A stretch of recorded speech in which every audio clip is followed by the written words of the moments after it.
We are all doing life, but who knew life could be this funny? It is our podcast, Doing Life with Maria and Chad. I think at this point, most of us have seen the movie Ferris Bueller's Day Off, but I've uncovered some random facts, I guess you should say, about the movie that you'll really find interesting. I'm going to share those on the podcast, including if it wasn't Matthew Broderick, there are some other celebrities that could have played the role of Ferris. We'll talk about that and so much more on today's podcast.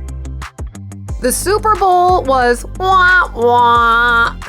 I was so I was so excited about this year's Super Bowl. I thought it was going to be such a great game, and it wasn't. No, I really didn't even care who won that much. I just thought it would be a better game than it was, and it was such a blowout to the point where the highlight for me was the streaker. I don't know if you saw the streaker. Me too. No, I did. And I wanted more streaker. I had to go online to actually see what had happened because, they showed the streaker and then they totally go to commercial. So I know you probably have something you want to talk about with the Super Bowl, but with the streaker thing, my buddy sent me a screenshot. Apparently this guy, if it's a true story, bet that there would be a streaker in the Super Bowl and then won a bunch of money. So the guy that actually was streaking had to pay his fine, which is like $1,000, but made like $370 some thousand on the bet. So I don't know if that's true because who knows, on the internet what's true.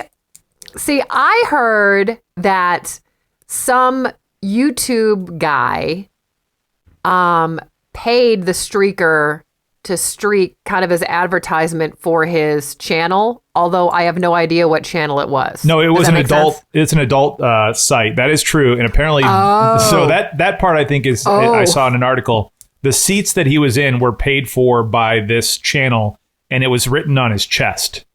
But I don't know that made it on the broadcast. So that is, I think, true. The betting and making money off of being a streaker, I don't know if that's factual, but a good story. That's interesting. Yeah. So did you go anywhere to watch the game? No, I refuse. I am not a Super Bowl party fan. We were invited to a couple small gatherings and I decided to stay home. So we do the prop bets with our family every year. Oh, yeah. And I lost, which my wife thinks is hilarious because I watch football all the time and I was the one that had the lowest score. My daughter won. My wife got second. And then I got third. And so my penalty, there was nothing you could win. You could only lose. So the person who had the least amount of points has to cook dinner for our family. Oh, okay. And so my wife typically cooks. It wouldn't have been a big thing for her. My daughter would figure it out. I am the least capable of this.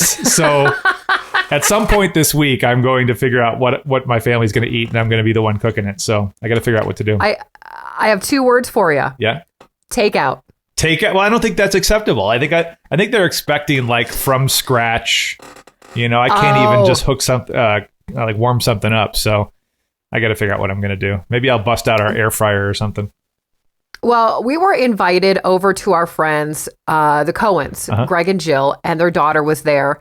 And they said, hey, bring your air fryer. We'll cook wings and onion rings and, but we need more than one air fryer because there's going to be 5 of us. Okay.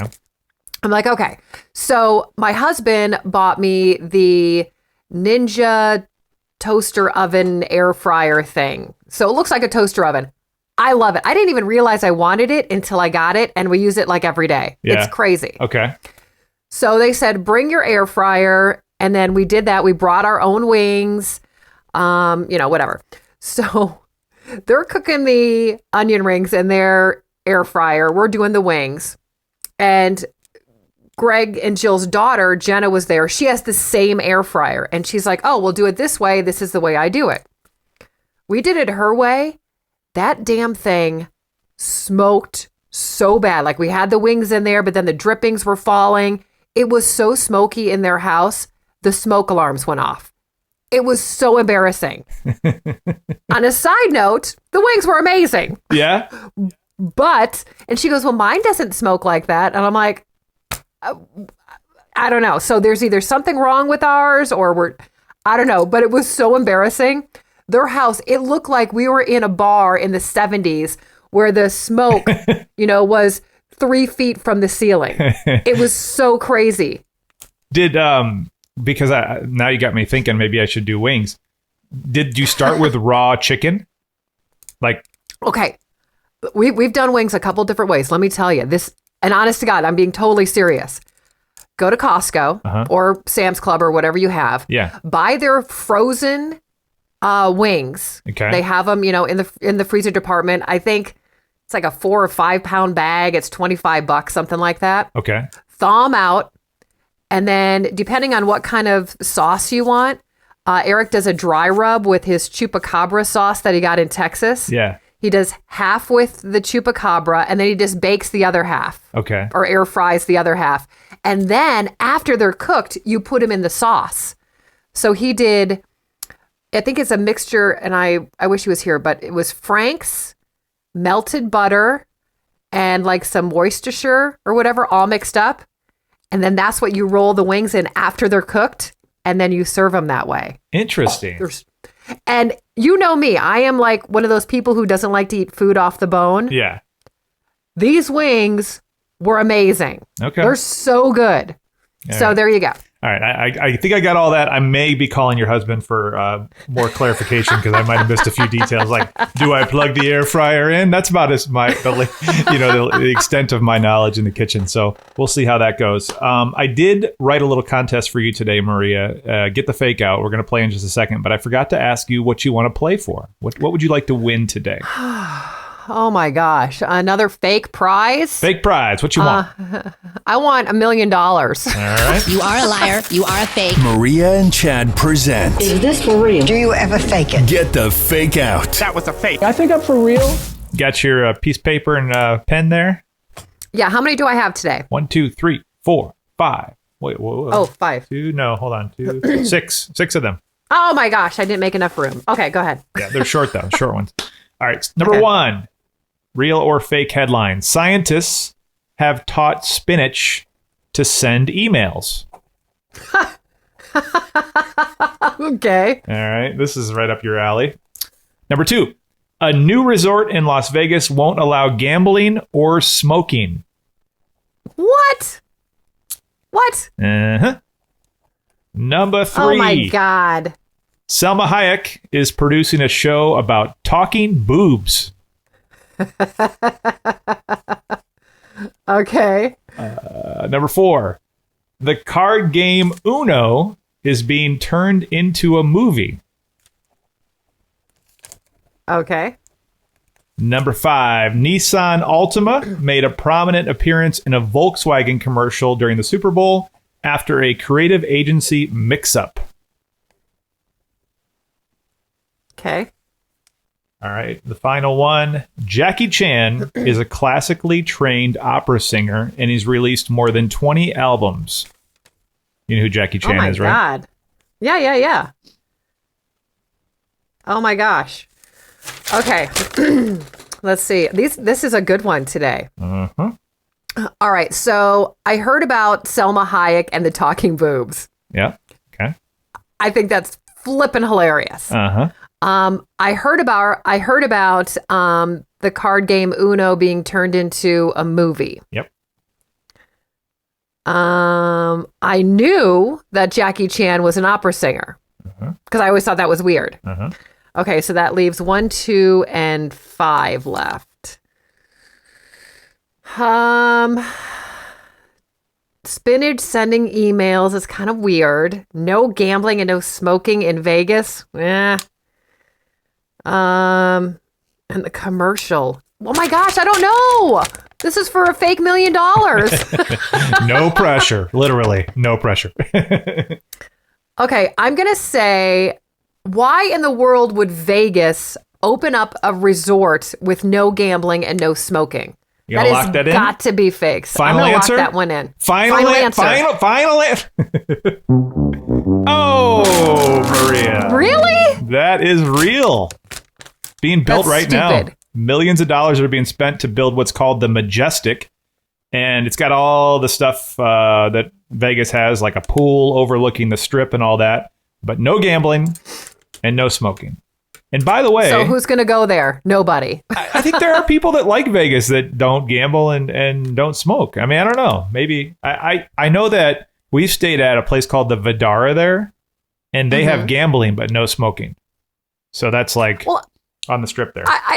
I mean, I can understand the no smoking. I totally get that. Yeah. But the no gambling, I guess when I think of Vegas, I just think 100% gambling and drinking and smoking. Yeah. You know what I mean? Mm-hmm. But if you go to other resorts, there's no gambling. Like if you go to California or you go to wherever, so I don't know. That was a poor guess. Yeah, I don't know. That's actually happening right now. So the fake headline is the one about the Nissan Altima showing up in the Volkswagen commercial. That's made up. So the real headlines, let's go through them. The scientists have taught Spinach to send emails. This I thought was really interesting. I actually got to discuss this with my wife because she's a scientist. But because of the vast amount of data that plants absorb from their surroundings, they're ideally situated to monitor ecological changes. So what these scientists did when the chemistry of the spinach plant changes due to groundwater or whatever, so there's like an alarm that goes off, and scientists set it up so that plant triggers an email saying something's up. So it sends an email saying there's changes. So spinach sending emails. It's a real thing. So wait. I have a question about this. Yes. So you were talking a little bit over my head. Uh-huh. So what you're saying then is the spinach can go, hey, I need some water, and it'll trigger email. It could be more the water. The water's tainted. It's that's going to the plant. I mean, not enough sunlight. Whatever settings they set up for it. If things change and they're not sitting there watching it, the spinach can think for itself. Kind of. That is kind of scary. It is a little weird. So yeah, the Vegas, no gambling, no smoking. That's a real one. Salma Hayek producing the show about talking boobs. That is coming. I guess they're already filming it, but it's coming to HBO Max. So that'll be available through that app. The movie about Uno, the card game Uno, I think it's Lil Yachty. It's one of these rappers. Yes. It's going to be an action heist comedy set in the underground hip hop world. So kind of A, it's surprising there's a movie about Uno. B, why would it come from the hip hop world? It's kind of a strange combo. Well, and from what I read, it has nothing to do with the card game. No. So why it's called Uno, I have no idea. I don't know. I don't know how they're going to tie that in. And then, yes, you were right about Jackie Chan. He has released more than 20 albums. If you've got one of the Spotify's or Amazon Music, look it up and you'll go, oh, that's opera. You're either into that or you're not. And I'm not. It's Jackie Chan. So it's like a kind of random. But yeah, he's been doing it for a long time. But you're into Jackie Chan. I mean, his movies are kind of fun. His movies, I met him one time. He was doing a movie and I flew out to LA to interview him. And he was the sweetest, nicest guy. I don't know if I ever shared the story with you. I don't know what question I asked him that gave this answer, but he is a collector of hotel soaps because of, I remember him telling the story. It was like how he was brought up about wasting things. He was afraid that if he left them at the hotel, they would discard them. So he just like puts them all in his bag when he leaves, and he's got all these hotel soaps at home. So it's just kind of a random, I'm sure, millionaire guy that's like taking the soap from the darn hotels. I wonder if he uses them or just collects them. I don't know. It's just kind of out of character for what you would think a movie star would be doing. Yeah, I guess so. That's why he has all that money. He doesn't have to buy soap anymore. Right. So speaking of buying and shopping, my husband and my daughter are very irritated with me. Okay. I am 6'1". It is very hard to find jeans that are long enough without spending, $200-$300 on one pair of jeans. It's ridiculous. Right. And so the short ones, like the crop jeans, I just buy those. I mean, I buy long ones, but then they're cropped on me because, it's my life. Right. And I actually kind of like the wide leg jeans. Like they kind of look like culottes. Gotcha. You like the comfort. And so my husband and daughter are like, you need to stop wearing those. Like, it's one thing for my daughter to say it because, she's 22 and has an opinion on everything. Mm-hmm. But to have my husband say, you look ridiculous. And so I'm like, okay, well, then what the hell am I supposed to wear? So I found online, there's a website for tall ladies and there's jeans that are long enough. And so I bought some skinny jeans, almost like jeggings. Wait, stop. What's the website called? There's a couple of them, by the way. Is it like big and tall or? No. There's one that is called Long Tall Sally. Long Tall Sally. I knew it would be a good name. Okay. But they're kind of expensive and they're not very fashionable. Gotcha. Alloy Apparel actually that's usually where I shop. They have better quality. Okay. And then actually Old Navy has tall stuff. But anyway, I ordered these skinny jeans and then I read that skinny jeans are not cool anymore. I thought I was being cool. I'm getting jeans that are long. I mean, I'm not super big, so I still kind of look good in skinny jeans. Yeah. But no, apparently skinny jeans are out and mom jeans are in. So is this because of the pandemic and people gaining 50 pounds? Like the idea of skinny jeans aren't comfortable, or just that's where the fashion world is? No, I think that's where the fashion world is. It's these baggier jeans. And it makes sense because for Christmas, my daughter got me mom jeans. And those are the ones that come up over your belly button? Is that what a mom jean is? Yeah. Yeah. High-waisted are super in, apparently. But by the way, the skinny jeans I bought are high-waisted. So I kind of got that going on. But they're just like baggy and I don't know. I mean, I like baggy jeans too, but I can't find them long enough. Right. So I buy skinny jeans and now I'm not fashionable and I thought I was being cool with some skinny jeans and a cute sweater. No. Now I'm just old. I don't know if I bought them. This is going back quite a few years, or if they were given to me as a gift. I feel like I had a pair of skinny jeans and I hated them. Like, I like comfort, I hate being that restricted, I just. Well, it's different for guys. You have things that are restricted below the belt and we kind of don't. That's true. That is true. As long as they're not riding up and giving us camel toe, we're good, All right, I have some facts for you, Maria. This is one of the gems I found on the internet. I know you know the movie Ferris Bueller's Day Off. Oh, yes. I love that movie. So I found... Save Ferris. Save Ferris. So everybody's seen that movie. Actually, I don't know if my daughter has yet. I got to make sure she sees it.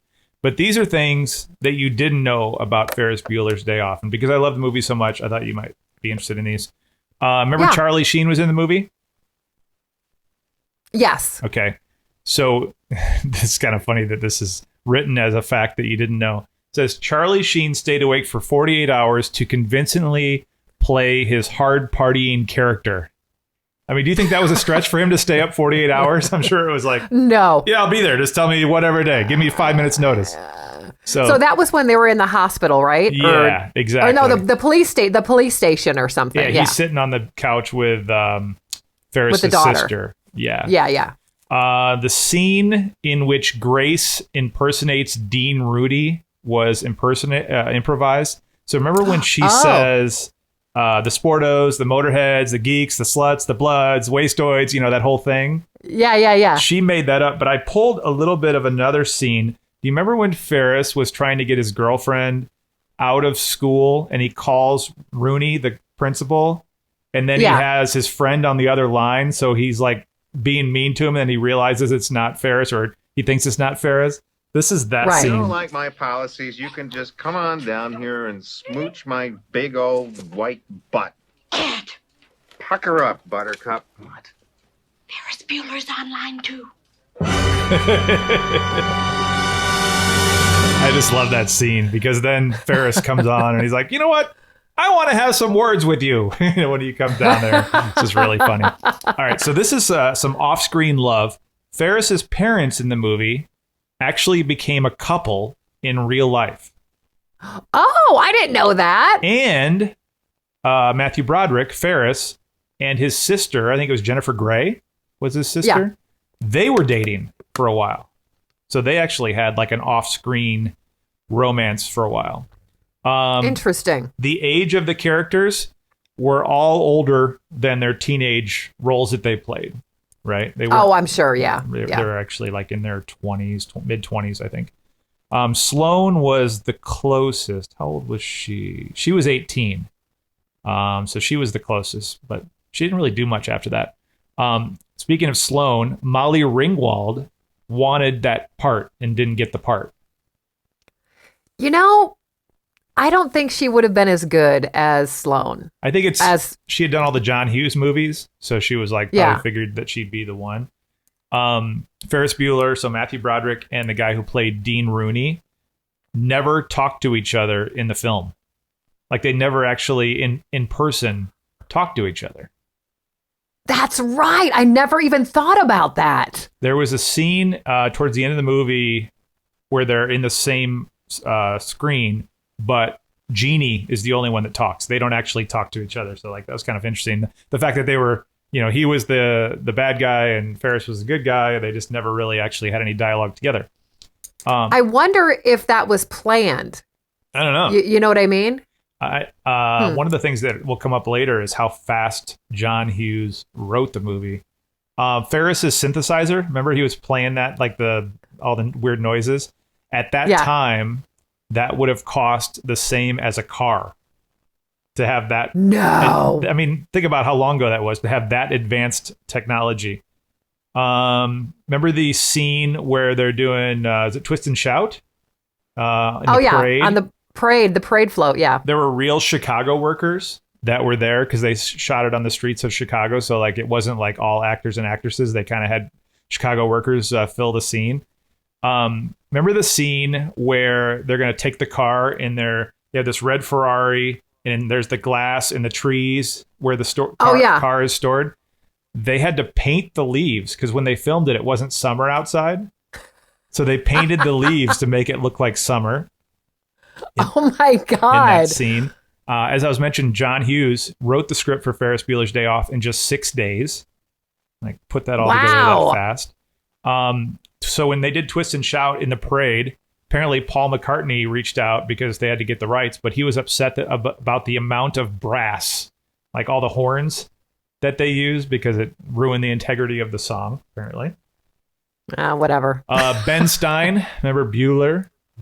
Yeah. So he wasn't supposed to be on camera at all, but when they were shooting it, the cast and crew found him hilarious, and that's what put him in the movie. Like he was supposed to be kind of off camera.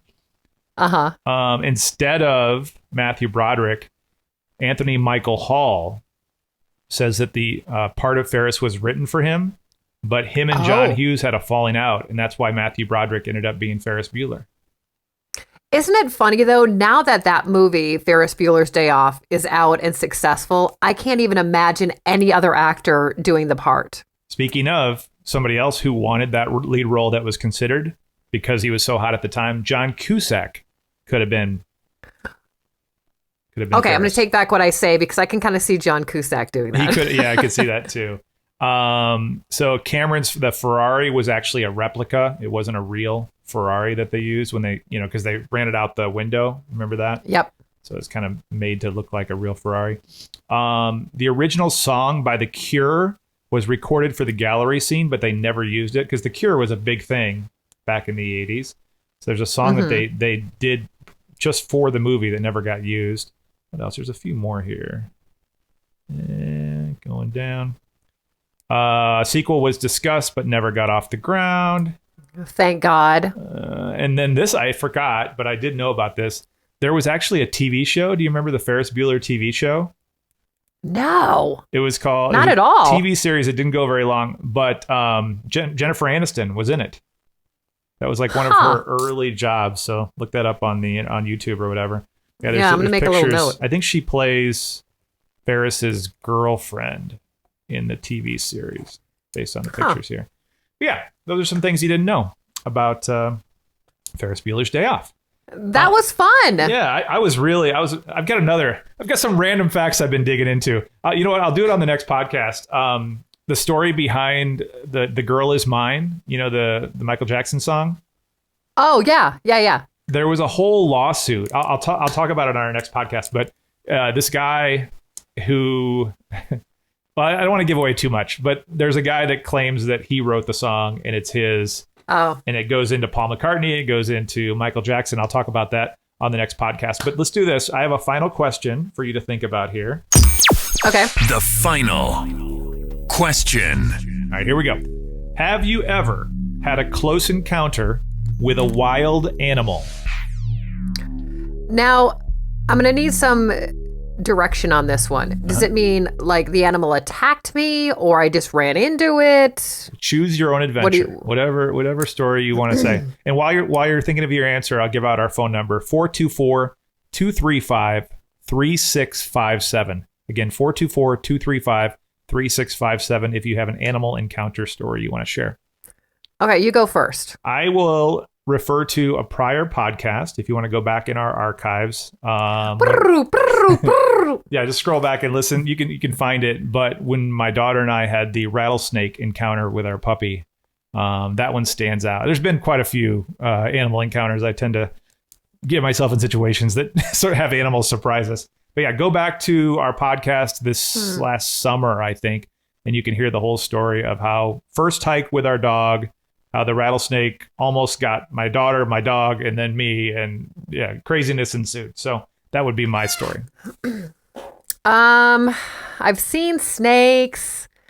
I told you about the fox that was on my back wall here in Scottsdale, Arizona. I thought that was kind of cool. But I think the one I'm going to share was when I lived in Florida and my dad worked in Homosassa Springs. Okay. And my brother, we would get an apartment and my brothers and I would take the boat into the spring. And we actually literally ran into manatees. Oh my, you hit them. Well, and there's like the way this is, you go down Crystal River and it's a no wake zone. So you just kind of go super duper slow and there's manatees back there. And one of them kind of came up to breathe right underneath our boat and kind of hit our boat and we almost tipped. Oh my gosh. But that was probably some of my favorite adventures as a kid was living in not living there, but vacationing in Homosassa Springs and seeing the manatees. We had seen, quite a few of them, but the fact that one of them almost like tipped over our boat and they're protected, you're not allowed to touch them or anything, but I really wanted to like swim with manatees and I never did. I wanted to touch them and love them because they're just big, squishy, I don't know, they're just adorable, but that would be my wild animal encounter. That's not scary. No, that's good. But kind of cool. Yeah, we lived in Florida and they are impressive. They're just huge and they're not aggressive unless you startle them like that. But yeah, that's a great story, great example. If you want to answer our final question again, our phone number, call us right now, leave a message. We'll review them on the next podcast. 424-235-3657. Thanks again for listening to Doing Life with Maria and Chad. Follow us on Instagram at Maria and Chad and Facebook. You can now listen for free in all these places. The radio.com app, on the iHeartRadio app, Spotify, the Amazon Music app, Google Podcasts, Stitcher, TuneIn, Pandora, Podbean, and of course, YouTube. Don't forget to subscribe and turn on notifications so you don't miss a single episode.